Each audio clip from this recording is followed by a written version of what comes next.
pay so he could achieve immortality too. So there are good reasons why someone who had achieved immortality might keep a low profile. Personally, I'm hoping he's me. Yes, Count Saint-Germain, the immortal. Now it's time for the realm of bizarre death news, but first, the trivia question of the day. Let me extricate here from this paper prison. The question: what is the fear of death called? Multiple choice, inverse alphabetical order.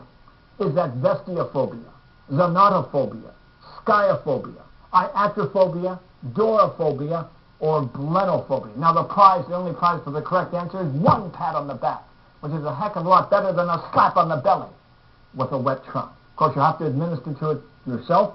If you want $1 million, call Meredith Vieira, but please, please do not call us. We do not have any operators on our lines to take your calls, and we don't have prizes. Can't afford prizes, certainly not $1 million. I'll take a sip of water and be back momentarily with the correct answer.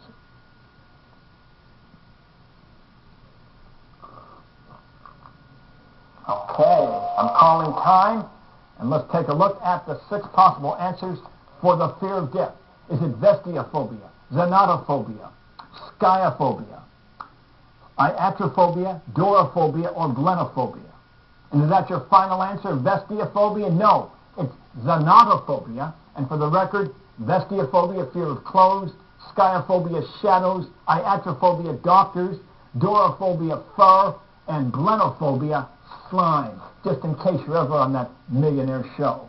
Now, speaking of death, we have, first of all, an interesting innovation in Tarrytown, New York, at the Zan Bridge. Over the past 10 years there, 25 individuals have jumped off committing suicide. So the city fathers have now added 4 emergency anti-suicide phones to the bridge, 2 on either side, with signs indicating that if you're thinking of suicide, call the hotline first. It may save some lives.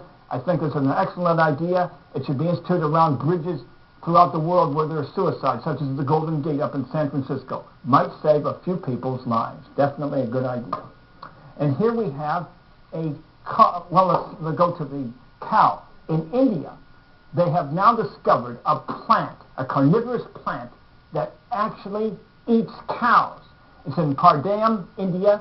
Recently, a farmer and his associates pulled a cow away from this huge plant that was trying to ingest the cow. And a few have died. It's also grabbed a few children. You may recall the 1957 film Voodoo Island with Boris Karloff, where huge carnivorous plants were grabbing people and children. Well, apparently, this is a reality in one part of India. A plant that actually tries to grab and ingest cows beyond belief. Now we have a little coffin here. And first of all, we have a case down in Orlando, Florida, of a man who entered a church where there's a funeral going on. It was an open casket. He went up and started punching the dear deceased.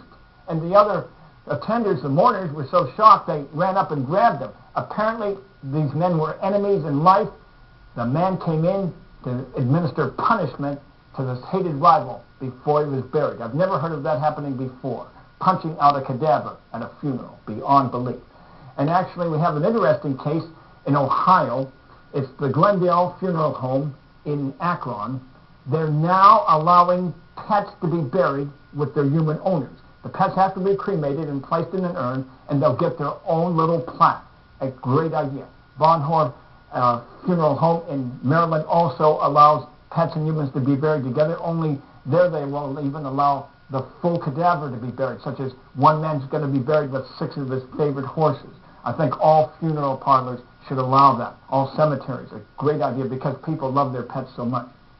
And speaking of funeral parlors, one down in Melbourne, Australia, is now teaching the grave diggers how to use defibrillators because they find that about once every other month, one of the mourners during a funeral will collapse with a heart attack because obviously it's a stressful period and some of them are older, they've lost a loved one or a friend, and this could save their lives, allowing the grave diggers to use defibrillators. I think, again, all funeral homes should follow that practice. Great idea.